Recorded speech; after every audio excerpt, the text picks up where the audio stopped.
Welcome back to the deep dive. Today we've got this fascinating stack of sources you've pulled together. It's a bit of an eclectic mix, I'll admit. A little bit, yeah. But our mission, as always, is to dive in, extract the essential knowledge, and, give you that shortcut to being instantly well-informed. And this deep dive really is a journey. It's not a straight line. We're crossing three completely distinct historical landscapes. Okay, lay them out for us. First, we're looking at the hidden nutritional genius, really, of medieval life.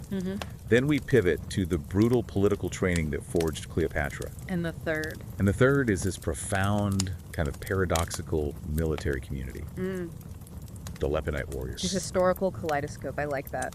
It feels like we're looking for what makes systems, whether that's a human body or a whole dynasty, what makes them actually last. That's the core of it. Yep. Our sources are, they're incredibly rich. We have detailed analyses of medieval dietetics, focusing on their absolute staple brand. Yeah. We have meticulous accounts of Alexandrian politics during Cleopatra's most dangerous formative years. And then comprehensive documentation on the rituals of the Order of St. Lazarus. So what's the thread that ties all this together? We're looking at the foundations of survival, right? Exactly. What people ate, how they governed, and maybe most importantly, how they managed to find dignity in, the face of incredible suffering. The recipe for real endurance. We're examining what lasted, and just as importantly, why these other seemingly powerful structures failed. Was it the raw materials? Was it the rigor of the training?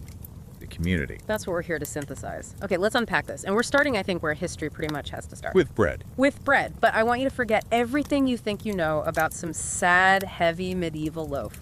We are staging a full-on nutritional smackdown. Your modern supermarket loaf versus its rugged, ancient ancestor. And this is so important because it just completely challenges the idea that medieval life was automatically nutritionally worse. For some key things, the sources suggest the exact opposite was true. Okay, so let's get into it. The sheer scale of medieval bread consumption. This wasn't just a side dish. Oh, not at all. It was the foundation of everything. It was energy. It was sustenance. The sources are pretty clear. It made up as much as 70% of a peasant's daily calories. 70%. Yeah. That is a staggering number. Today we talk about dietary diversity. And back then, this reliance was a necessity. The bread had to be dense, durable, and just packed with slow-release energy. The life it was fueling was one of brutal, relentless physical work. Plowing fields, hauling water, just moving. All of it. It required a constant energy drip, not a sugar spike and crash. So this wasn't food in the modern sense of, enjoyment. It was a calibrated fuel block. It had to survive in a sack for days and still deliver. And the power of that loaf wasn't really in the baker's art. It was in the grain itself. And what? And crucially, how they processed it. Okay, the flour revolution. Let's get technical. What's the big deal between stone grinding and modern roller milling? Why does that matter so much? It's everything. It is the whole story. Medieval flour was stone ground. It's a simple, slow, rugged process. Low heat. Very low heat. And the sources call the result nutritionally aggressive because the stone just pulverized the entire grain, the endosperm, the oily germ, the fibrous bran. All of it in one go. In one go. There was no separation. Yeah. And that's where the nutritional payload is. The bran is the fiber, the germ holds most of the healthy fats, B vitamins, essential minerals. So because the mill couldn't sift it all out, the flour was just naturally high in iron, magnesium, zinc. All the things you need for energy and immune function. You can't forget the bonus minerals the sources mentioned. The rock dust. A little bit of rock dust, yeah. Trace amounts of the earth literally were ground into the loaf, adding things like calcium and silica. It just reinforced the mineral density. Okay, so let's set up the contrast. Use the analogy from the sources because it's perfect. Modern flour. Modern industrial roller milling is designed for two things: efficiency and shelf stability, not nutrition.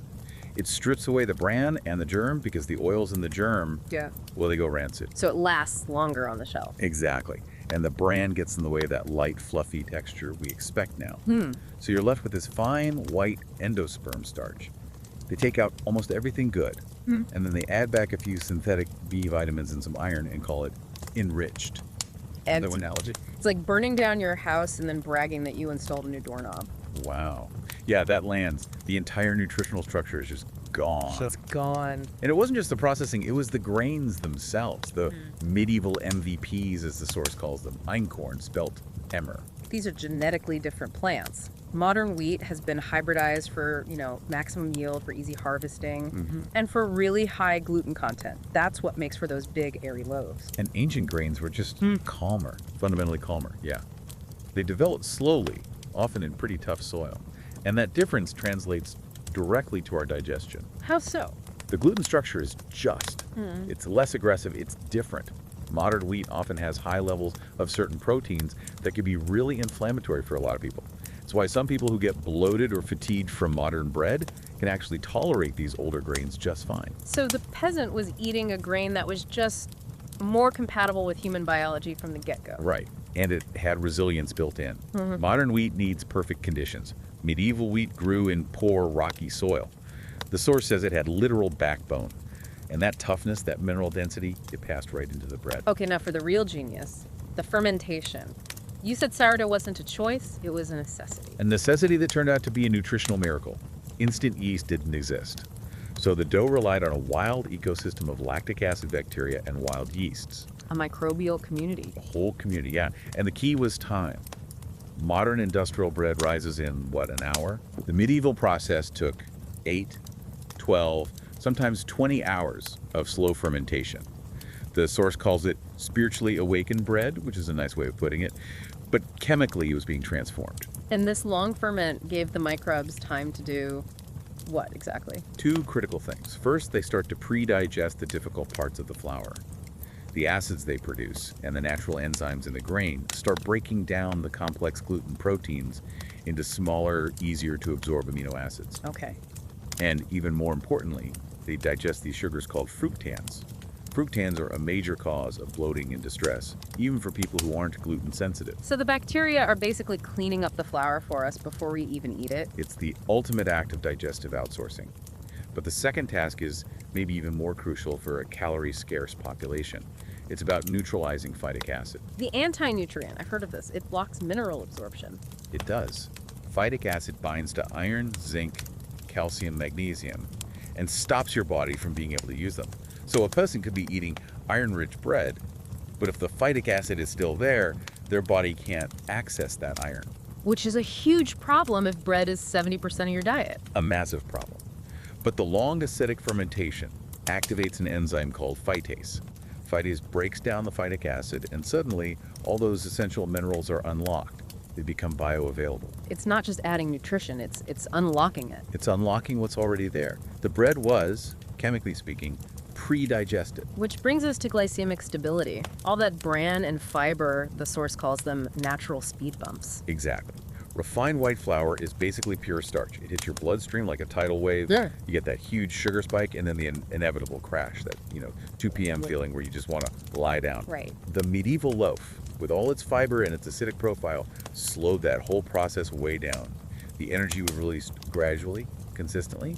That's how you power a 12-hour day of hard labor. It's an unintentional metabolic marvel, designed by accident, perfected by patience. And let's just quickly revisit the modern imposter. Beyond the lack of fermentation, the additives. The philosophy is convenience, not biology. Right. We're talking emulsifiers, dough conditioners, stabilizers, bleaches, all to create this impossibly soft product that stays fresh for weeks. And the yoga mat chemical. And yes, the unforgettable detail. Yeah. Carbonamide. It's a chemical that improves elasticity. It's also used in foam plastics, including yoga mats. The fact that your breakfast and your gym equipment might share an ingredient, that says it all. Medieval bread was built for endurance. Modern bread is built for appearance. It really is. They embraced the honesty of the process, the slow grind, the long ferment. They knew true sustenance took time. So physical survival depended on patience and, well, fidelity to the raw material. Let's pivot now. From the honest world of stone-ground wheat to the deeply dysfunctional world of the Ptolemies, where political survival required impatience, cunning, and total betrayal. We're shifting from the farmer's field to the polished but incredibly violent court of Alexandria. Cleopatra VII was born in 69 BCE into a dynasty that was just defined by chaos, incest, intrigue, murder. The ultimate snake pit. Absolutely. The Ptolemies had been ruling Egypt for centuries, but by the time she arrived, the dynasty was rotting from the inside out. And the architect of this rot was her own father, Ptolemy XII, nicknamed a flute player. Because he was far more interested in Greek music and parties than in actually governing. And while he was doing that, the kingdom was facing these two massive threats, bankruptcy and Rome. He basically put Egypt's independence up for sale, didn't he? He did. He racked up these colossal debts to Roman politicians and lenders. So Cleopatra grew up watching her father beg and bribe and borrow just to keep his throne. She learned very early that sovereignty was a commodity. But what set her apart, what made her different from her siblings, was her education. She built an intellectual arsenal. Her commitment to learning was totally strategic. She was a polyglot master at 9 languages, reportedly. And this wasn't a party trick. No, it's power. It's power. When you could speak directly to an envoy or a general in their own tongue, you bypass translators, you build personal trust. It's a huge advantage. And most importantly, she learned Egyptian, which no Ptolemy before her had bothered to do in almost 300 years. That's a powerful signal. First, legitimacy to the Egyptian people and the powerful priesthoods. And second, contempt for the arrogant, isolated Greek traditions of her own family. She studied philosophy, rhetoric, politics. She knew that in a collapsing dynasty, survival required cunning, not comfort. And her real curriculum wasn't just scrolls, it was crisis. She was trained in the field. First, the crisis of Rome. Rome treated Egypt like a pawn in its own internal power struggles between men like Caesar and Pompey. She watched her father flee to Rome, groveling for help, and she learned the key lesson. You don't fight Roman power, you manage it, you negotiate it, you redirect it. And the second lesson was more visceral. The Great Famine when the Nile failed to flood. For Egypt, the Nile was everything. When it failed, order just dissolved. So, as a teenager, Cleopatra saw firsthand how quickly a monarchy's divine right evaporates when people are starving. She learned the mechanics of survival grain reserves, logistics, price controls, how panic spreads. She learned that a ruler's first job isn't throwing festivals, it's making sure there's bread tomorrow. It hardened her. It gave her administrative steel. And then things got even more immediate, even more terrifying. Her father was exiled in 58 BCE. He fled to Rome again. And her sister, Berenice, seized power. And Cleopatra watched her sister's reign, which was short and an absolute disaster. It was masterclass in what not to do. It taught her that ambition without strategy is just suicide. So when her father was finally restored, with massive bribes paid to the Romans, He was exhausted, he was broken, and he started relying heavily on his teenage daughter's cold, clear judgment. Suddenly, Cleopatra's in the room, assessing state finances, negotiating tax burdens, evaluating who's loyal and who isn't. So by 17, she's not just book smart, she is field tested, a true statesman. And she immediately starts building her own power base. She forges alliances with the Egyptian priesthoods, which gave her a religious legitimacy her family lacked. And she cultivated loyalty among key military leaders. She was preparing for the inevitable. When her father died in 51 BCE, she and her 10-year-old brother, Ptolemy XIII, were named joint rulers. And she signaled her intent right away. She was not going to be a figurehead. She had coins minted with her image and her name alone. She started cutting taxes, stabilizing the grain supply. She acted like the sole ruler. Which of course created enemies, the powerful court faction around her little brother, Pothinus and General Achilles. They held the real levers of power. Pothinus controlled the money, Achilles controlled the army. And they saw this competent, assertive young queen as a direct threat to their plan of having a puppet king they could control. So they began what the source calls a political strangulation. They sabotaged her decrees, reassigned her allies, poisoned her brother's mind against her. And when that wasn't enough, they staged a full coup, forcing her to flee Alexandria. But here's where all that training pays off. Wow. She doesn't flee into exile to hide. She flees to a strategic fortress on the border, Pelusium, where she had already built connections. She starts raising an army. Her teenage years ended with her leading a rebellion, hardened, ready to fight, and ready to meet the new, decisive force that had just landed in the region. Julius Caesar. Her ability to pivot, to raise an army, to position herself to fight for her throne. Yeah. That is the direct result of years of brutal, hands-on training. Her survival was built on intellectual capital. It's an incredible story, and that intellectual capital was centered in the very heart of the city she had to abandon. So before we see her final gambit, let's just take a moment to acknowledge the symbol of all that knowledge she grew up with and how easily it can all be lost. The Library of Alexandria. Cleopatra's entire worldview was shaped by this Ptolemaic legacy of knowledge. And the Library of Alexandria wasn't just a building with some scrolls, it was a colossal machine for absorbing wisdom, the world's first state-sponsored research institute. The ambition was just staggering, wasn't it? To make Alexandria the absolute center of all human thought. to literally pull in all known knowledge from every culture. And their acquisition methods were legendarily aggressive. The most famous was the books of the ships policy. Right, any ship that docked in the harbor. Had to surrender all its scrolls. The scholars would copy them, give the copies back to the owner, and keep the originals for the library. It was state-sponsored intellectual theft on a massive scale. They were just determined to get everything, and not just from the Greek and Roman world. No, they set up translation centers to render texts from Persian, Indian, Babylonian, Hebrew, all into Greek. It was this huge institutional effort to synthesize global understanding, a radical idea for the ancient world. But a mountain of scrolls is useless if you can't find anything. And this is where the innovation gets really incredible. They didn't just collect, they organized. This might be the library's greatest and most overlooked achievement, the creation of the Panikis. It was this massive, multi-volume bibliography created by the scholar Callimachus. So basically, the ancient world's first search engine, written on papyrus. That's a perfect way to put it. It categorized texts by author and genre, it gave summaries, biographical info, it turned a chaotic hoard into an accessible, searchable archive. It kept scholars from, quote, drowning in scrolls. And the library wasn't just for storage, it was a factory for breakthroughs. The whole city was a melting pot. The genius that worked there is just. It's mind-boggling. Eratosthenes calculated the circumference of the Earth with stunning accuracy using just sticks and shadows. Aristarchus proposed a heliocentric model of the universe, that the Earth orbits the Sun centuries before Copernicus. Which makes its decline just so much more tragic. And the sources are very clear. It wasn't one big fire, it was a long, slow death by 1,000 cuts. The first great wound came in 48 BCE during Caesar's war in the city. A fire near the harbor destroyed warehouses, holding tens of thousands of scrolls.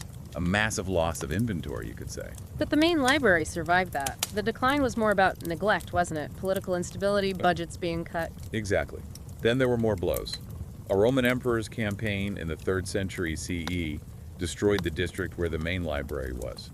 Surviving collections were moved to a smaller daughter library, the Serapeum. Which then fell victim to ideological conflict. In 391 CE, the Serapeum, which is part of the pagan temple complex, was destroyed during a period of Christian anti-pagan violence. The core of what was left of the collection was lost. And the symbolic end, the murder of Hypatia. The mathematician and philosopher Hypatia in the early 5th century.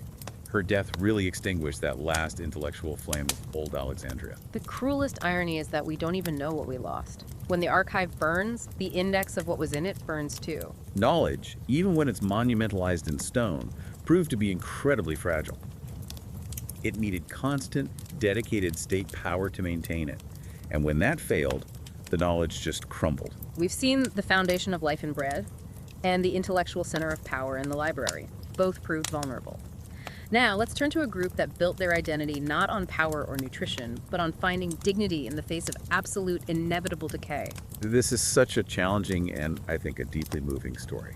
The Order of St. Lazarus, the Leponite Knights. In the medieval world, leprosy wasn't just a disease. It was a complete social death sentence. You were an outcast. But this order completely defied that. They weren't shunned. They were gathered, they were organized, armed, and given a purpose. It is the ultimate paradox. These were warriors whose bodies were literally falling apart, but they transformed that suffering into a unique kind of moral authority. Their green cross symbolized both their affliction and their sanctity, a fusion of the hospital and the battlefield. And their entire life was built around rituals. Not to cure the body, they knew that was impossible, but to heal the mind and strengthen the community. They turned weakness into a shared strength. Let's start with their initiation. It must have been, well, harrowing. How did it work? A new brother would stand before the altar and not confess normal sins, but publicly acknowledge his disease. He had to confess his fears of the flesh, the dread of pain, the shame, the terror of being alone. Total, open acceptance of the truth was the first step. And then the priest would anoint him, not with a promise of a cure, but with a blessing for endurance. The green cross was pinned to his cloak, and that act reframed the suffering. It became a path to virtue. It gave them the freedom of men who had already faced their worst fear. And this acceptance carried into their daily life, the morning ritual of washing. This was a blend of spiritual practice and, well, basic medical discipline. They would gather these stone basins with water mixed with salt and herbs thyme, rosemary things with mild antiseptic properties. But the real power wasn't in the herbs. No. It was in the shared vow they took while washing. Let my flesh weaken, but not my resolve. And crucially, they washed each other's wounds. In a world that screamed unclean, this ritual of shared touch destroyed the spiritual loneliness of the disease. A man with damaged hands tending to another, that creates a bond. A profound bond. And that bond was reinforced in their training. How do you train for combat when your body is failing? I can't even imagine. The training itself became an act of defiance. It wasn't about peak performance, it was about the will asserting itself over the flesh. They used modified weapon swords with thick grips to help with numb hands. They focused on footwork, on core strength, not brute force. And their unit drills were about interdependence. Completely. Their strength was unity. They drilled to compensate for a brother's failing eyesight or a hand that couldn't grip a shield properly. They moved as one organism, together, negotiating their collective decline. This is all reinforced at meals, too, the sacred meal. The tables in the refectory were arranged in a square. No one could sit hidden or alone. The food was simple, easy to eat, but the ritual of serving one another was an honor. It was a constant affirmation of their shared humanity. But the deepest emotional support came from the evening vigil, didn't it? The vigil of the Green Cross. This was for the psychological wounds, the fear, the despair. They would gather in the chapel and pray for steadfastness and dignity, specifically not for a miracle cure. Each night would light a candle and place it at the foot of the cross. Surrendering their personal burden to the collective. Exactly. And the sources describe this low, continuous chant, binding their voices into one sound, a powerful psychological barrier against the loneliness of the night. And they cared for each other right to the end. The night watch. This wasn't a military duty. It was a service. Watchers would move silently through the dormitories, checking breaths, applying salves, offering quiet prayers. They were protecting each other from the fear of dying alone. And the final ritual, the rite of the fading. When a brother was near death, he was given a final, reverent washing. He was brought to the center of the chapel, and the other knights would form a circle around him. The ritual included the laying on of hands, each brother placing a hand on the dying man. Breaking that ultimate taboo of touching a leper. He was the ultimate defiance of rejection. Their shared wounds were their bond. No man left the world alone or unseen. And all of this total acceptance of their fate, it gave them this unique, almost unsettling courage in battle. It did. They marched into battle knowing death was already inside them. Their courage came from acceptance, not strength. They often took on dangerous but vital roles, like protecting supply lines or field hospitals. For a few hours on the battlefield, the disease could be forgotten in the unity of their purpose. Their legacy wasn't military victories, was it? No. As leprosy treatments improved, the order faded. But their hospital practices, the focus on communal dignity and gentle end-of-life care, it influenced charitable organizations for centuries. They proved that even in the deepest suffering, you could build an enduring community. So what does this all mean? We've looked at the accidental genius of a medieval diet, the intense strategic training of an ancient queen, and the incredible resilience of these Leponite knights. Three very different stories. But they all seem to point to one thing, don't they? That true strength, real endurance, it comes from embracing reality, not from taking shortcuts or creating illusions. The common factor is endurance, but seen through these three different lenses. Medieval bread powered physical endurance through a long, slow, pure process. Right. Cleopatra's training enforced political endurance through brutal, honest observation and intellectual rigor. And the Leponites cultivated spiritual endurance by turning shared suffering into a collective foundation. They all refused the fast and easy path. Modern bread is a speed run. Cleopatra's father chose bribes over the hard work of governing. The world chose to exile the sick rather than accept them. True power seems to be in the slow cook, the long game. It does. The longevity of the system determined the health of the whole. Whether it was the microbial community in the sourdough working for hours to unlock nutrients, or the decades of discipline Cleopatra needed to survive, patience and purity of process were the key survival tools. Okay, so here's where it gets really interesting for me. If the sophisticated, massive library of Alexandria, built from stone and paper, and the ambitious queen, built on pure intellect, if both of those were ultimately fragile and collapsed, but a simple, self-sustaining community of bacteria and sourdough, and a dedicated brotherhood built on shared vulnerability, if those endured for centuries, what does that tell us about the most stable foundation for survival? That is the provocative question, isn't it? Is the true historical superfood not a grain and not political power, but the enduring, honest, adaptive system of belief? Belief. Whether that belief is microbial based on chemical transformation and replication, or spiritual based on shared commitment and human connection. That ability to replicate, to adapt, to hold complexity, that seems to be the one thing that consistently survives when everything else falls apart. Something for you to mull over. Thank you for joining us on the deep dive.